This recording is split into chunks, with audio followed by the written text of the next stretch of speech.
Hi, I'm Basil, and 3 years ago I made a comic website so that I could share my ideas with the world. It's been a lot of fun, but it's starting to seem silly to separate my work into two different places, so I'm merging the website so it's all here on YouTube now. What you're about to see is old art, so be wary. It might be a shock to see where I started from. The first half of this video will be the comics with some music, and the second half will be those same comics but with artist commentary, so you can pick which you'd like to see more. Or watch the whole thing and get both experiences. It's up to you. With that out of the way, let's get to it.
This comic was based on an ad that I heard on the radio.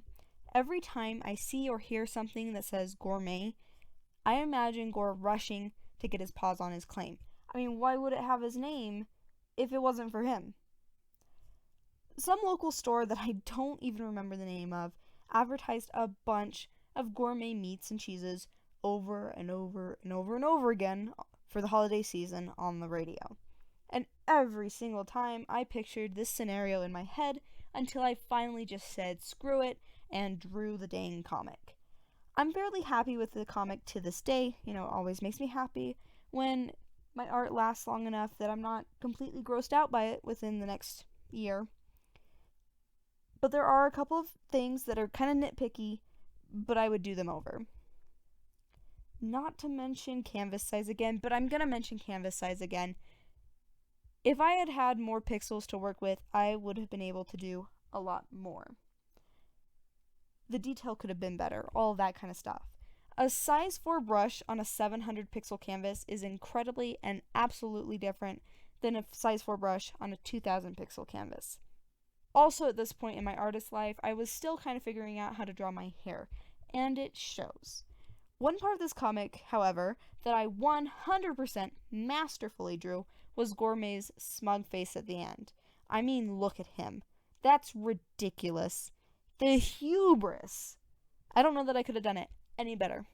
I watch rom-coms with my family, and they really mess me up. I mean, imagine being desirable. Wild concept. So, of course, with such a strong emotional reaction, I figured I'd draw something with sham, but that's when I thought, why subject myself to that?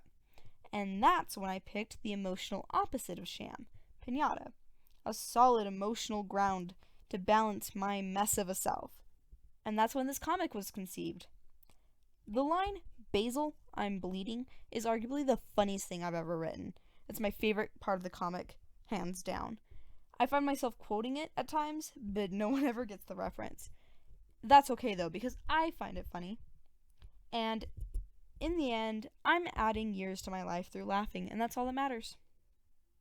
I love seeing the contrast between the two December comics because it really highlights how much style can develop over time. I think my biggest lesson after reflecting over these comics has been seeing how little things matter. Canvas size will change your end result, brush size will do the same. It's all about learning how all these minor aspects of art affect our work, and in doing that, we can have better control over how we create. I only had the two comics this time because it was in December that I decided to merge my website over to YouTube. I can't believe I've already gone through all of them. Though, like it's already been a year and that's insane.